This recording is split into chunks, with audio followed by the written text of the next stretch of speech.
You want tips? I've got tips. This is 10 tips to know when buying a Chicago condo. And what better time to start right here, now. See my information, contact information. I'm a local realtor helping people that are considering relocating to and within Chicago. And tip number 10 here is going to be agency. This is the 10 tips to know when buying a Chicago condo. We're gonna go top 10 style, folks. Number 1 is really, really critical, so really stick around to the end of the video. Number 10 is agency. Agency in the simplest form is basically roles and responsibilities that I would have as your agent to you, my client. Just like an accountant, a lawyer, a doctor, the real estate agent, I hope many elevate our profession. We are up to that level as far as profession. We not only just have a simple relationship, it is a fiduciary relationship, which I take very seriously. For example, anything you say to me, I keep in confidence. I listen to you, there's obedience. So that is something, an agency disclosure that I sent out to all my prospective buyers. Now, you may want to just simply click that button and talk with Redfin, right? It's simple. We're in a one-click society. But you don't have that person necessarily. First of all, that person is not necessarily a listing agent on the other side. They may have your self-interest at heart. Me as your agent, I represent you. Your interests are my interests. So that's number 10, agency. Where to live, which is a little bit more important for a condo. This is number 9, because you may not have that car. So do you want strictly appreciation in the areas where there's appreciating values? Are you looking for convenience? And so there'll be a little bit trade-off of convenience and appreciation. Is this a transitional home where you're going to live there for 5 to 8 years and then move on to your forever home? Things to consider. So look at each of those individually. It's not just about appreciation. It's very, very important, but no one knows what the future will hold. So those are kind of 3 things you need to look for is on where you want to live. Number 8, the style. A little bit more critical with condos versus the single family homes, but the style, what type of home do you want? Do you want to live in the high rise with all the amenities and the door staff? Do you want to live in a walk-up, which is 3 or 4 units, where you have more responsibility versus the high-rise with 200 units?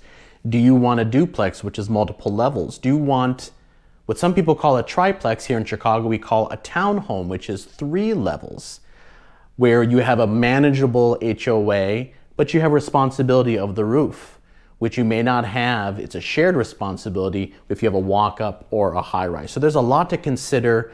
Different styles of homes. One of the most popular is a loft. I actually lived in a loft for over 16 years. I loved it. Do you want a brick loft? Do you want a concrete loft? Do you want a timber loft? There's a lot of styles to choose from, and that, along with where it lives, are kind of go hand in hand. For example, a Wicker Park, which was one of my old neighborhoods, traditionally has a ton of lofts. There's condos there, but you'd want to say, okay, I want a loft, Anant. So, okay, I would then recommend Bucktown, Wicker Park.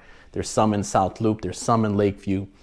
So really a lot of the style kind of drives where you're going to live. And so actually, in a way, 8 and 9 could be flipped. But this is number 8, style. 7, costs. Yes, there are costs, unfortunately, a lot of buyer-related costs. So you have, of course, move-in fees, move-out fees when you're dealing with condos. You don't have those in single families. And they could run $250 up to $500 or even $1,000. Some are refundable, some are non-refundable. A lot of that drives that, folks, is what type of style you live in, with the high-rises having traditionally higher move-in costs versus a walk-up where it's just, self-managed. You may have 0, right, with very low HOA fees. So that's one type of cost. Transfer fees in the city of Chicago total when you're purchasing property.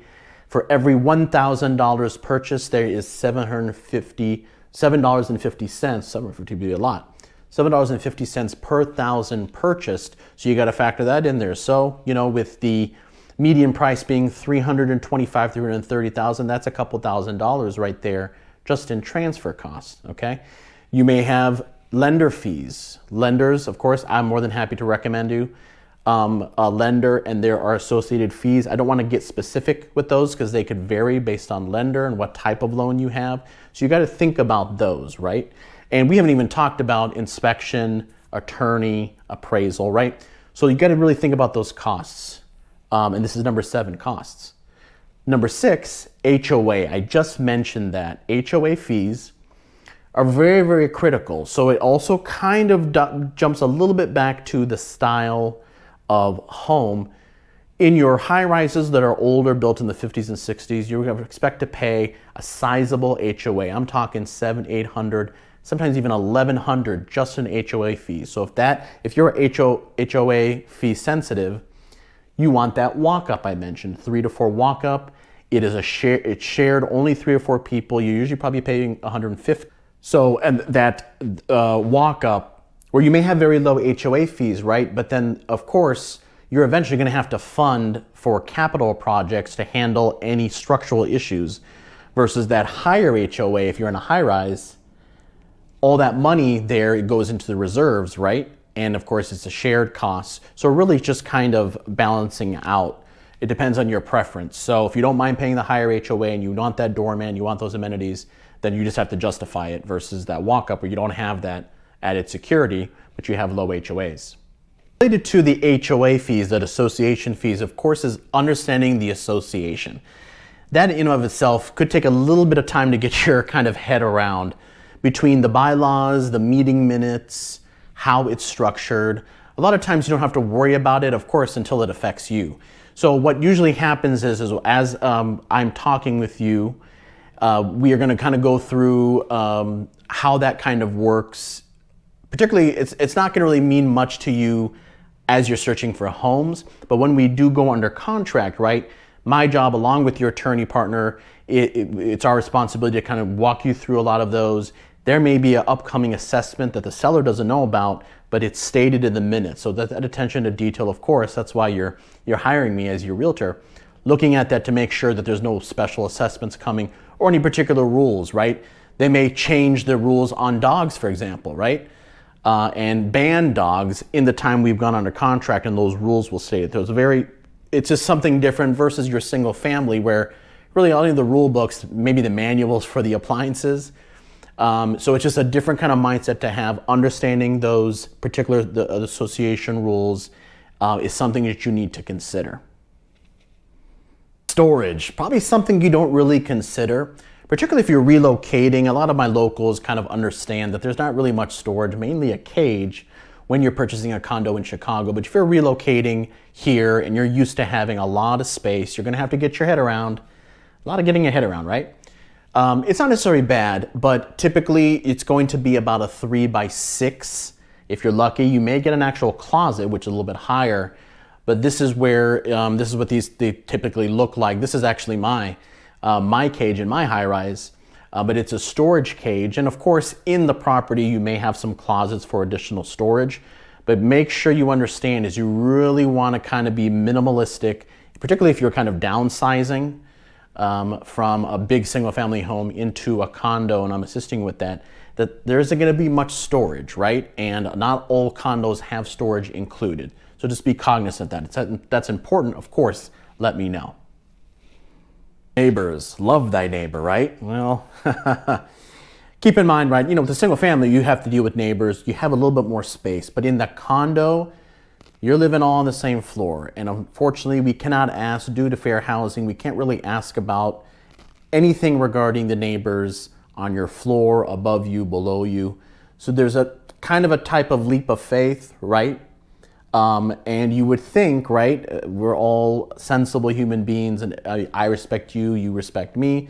Unfortunately, things happen, of course, depending on what style, again, of your home. If you're a high-rise, there's an appropriate kind of chain going through the association if you have any issues with your neighbors. But something to think about, you're going to have neighbors. You're going to have neighbors across the hall from you, down. If you're lucky and you're on the top floor, right, or if it's in a walk-up, then really you don't have to deal with neighbors below you if you have that top floor. If you have a lower floor, then people above, right? So then my job then is to make sure that if you're worried about noise, how much concrete is in between the floors, right? So it gets buffered. So something to think about, neighbors, that's just part of it. These are 10 tips when you are buying a condo. Parking, to park or not to park, that is the question, right? Indoor or outdoor. So it's really going to depend mainly on your occupation. I tell a lot of my clients, to not have a car. If all possible, if you can do it, let's find you a place with great public transportation, a nice condo where you can walk to the grocery store, you can walk to your local bar, right? But if you absolutely have one, I strongly suggest getting a garage just for that added comfort. It may be a little bit more expensive. Some are valet, some are what are called deeded. So basically you own it, right? And it's folded into the purchase price of the condo. Sometimes it's separate. It just really depends on the property. And you do have to, for those deeded folks, just a kind of little education, you do have to pay an additional tax. And there may be an additional assessment amount in that. Again, I know it's a lot to kind of absorb, but we can go through examples, right, of particular properties. But my recommendation, if you absolutely have to have that car and you can afford it, is to try to get that garage spot. If it's an outdoor spot, try to get it secured, and that's what we'll kind of talk about, where I'm coming up here on this number one, the most important. I want to talk about right now that kind of encapsulates 2 through 10 is the console. This is where we're going to go deep. We're going to talk about parking. We're going to talk about storage, where to live, what type of style. The most important thing, agency, which I mentioned in number 10, folks. So consider scheduling this Zoom, which will be delivered via Zoom, right? If you live here in Chicago, I'm happy to meet you. But deliver via Zoom. If you go below, I have that buyer questionnaire that starts the process. I would love to be able to talk with you regardless of where you're at in buying a Chicago condo, what stage, and go through these steps and go through it. We'll go through my website. I'll answer all your questions. I'm Anant Deoras, AD. Thanks for watching. Don't go. I've got a couple more videos for you to look at. Stay on my channel. Any questions at all, of course, I always have my information below in the description or on the screen.